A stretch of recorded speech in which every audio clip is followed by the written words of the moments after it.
வணக்கம் விருச்சிக ராசி நேயர்களே, இந்த 2025ஆம் ஆண்டின் டிசம்பர் மாதம் உங்களுக்கு எப்படி இருக்கும் அப்படிங்கிறத பொது பலனாக இப்போ நம்ம பார்க்கலாங்க.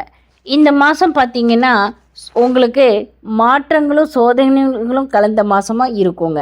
குறிப்பாக பார்த்திங்கன்னா பெண்களுக்கு எதிர்ப்புக்க உணர்ச்சி வசப்படுறது முடிவெடுக்கிறது, பொறுப்புகளை நிறையா ஏற்றுக்கிறது, அது எல்லாமே நடக்குங்க. அமைதி, நிதானம், சிந்தனை இந்த மாதத்தில் ரொம்ப முக்கியமான மந்திரங்க. இந்த பொது வாழ்க்கையில் பார்த்திங்கன்னா வேலை தொடர்பாக அவங்களோட பேச வேண்டி இருக்கும்போது ரொம்ப கவனமாக வார்த்தைகளை பேசணுங்க. தவறான புரிதல் ஏற்பட்டு அதுவே ஒரு பெரிய பிரச்சனையை உருவாக்கும். அதனால் ரொம்ப கவனத்தோடு இருக்கணுங்க. நம்மளால் பேச்சை பேசாமல் அவங்கக்கிட்ட இருக்க முடியாது தான்.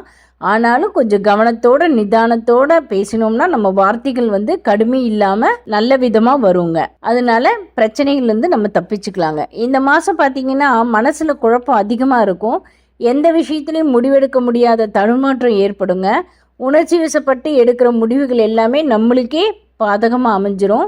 அது அவசரம், எதிர்ப்பு, கோபம் இதுதான் இந்த மாதத்தில் நம்மளுக்கான எதிரியாக இருக்குங்க. யாரும் எதிரி இல்லை, நம்மக்கிட்ட இருக்கிற இந்த குணங்கள் தான் நம்மளுக்கு எதிரியாக மாறுங்க.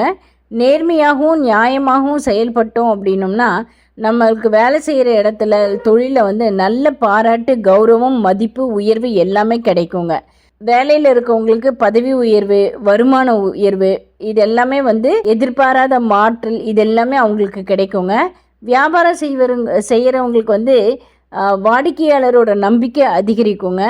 வேலை செய்கிற இடத்துல உங்களுடைய திறமையை மேலதிகாரிகள் கவனிச்சுக்கிட்டு தான் இருப்பாங்க. அது உங்களுடைய தொழில் வளர்ச்சிக்கு உதவுங்க. குடும்பத்தில் இருக்கவங்க, நண்பர்கள், உறவினர்கள் இவங்களோட நீங்கள் ரொம்ப விருந்து, கேளிக்கைன்னெல்லாம் பங்கெடுத்துக்கிட்டு கொண்டாடிட்டு மகிழ்ச்சியாக இருப்பீங்க. ஆனாலும் நெருங்கினவர்கள் சிலனால சில பிரச்சனைகள் உருவாகலாம். அது உங்களுக்கு கவலையை கொடுக்கும். அவங்களுடைய பிரச்சனைகளை தீர்க்கறதுக்காக நீங்கள் உதவ வேண்டிய சூழ்நிலை உருவாகுங்க. நீண்ட காலமாக தொடர்பிலே இல்லாத ஒருவரை இப்போ நீங்கள் மீண்டும் சந்திக்க நேருங்க. அவங்களோட பேசும்போது கொஞ்சம் கவனமாக இருக்கணுங்க. அவங்களால நம்மளுக்கு நன்மை இல்லை அப்படின்னாலும் கெட்டது எதுவும் நடக்காமல் பார்த்துக்கணும் இல்லைங்களா? அதனால விழிப்புணர்வோடு அவங்கக்கிட்ட நம்ம இருக்கணுங்க. தேவையில்லாத அனாவசியமான செலவு நிறைய வரும். பணத்தை திட்டமிடாமல் பயன்படுத்திக்கிட்டால் மன அழுத்தம் அதிகமாக தாங்க ஏற்படும். பணம் அப்படின்னு பார்த்தீங்கன்னா இந்த மாதம் நல்லா தான் இருக்கும். செலவு மாத்திரம் கொஞ்சம் கட்டுப்படுத்திக்கணுங்க.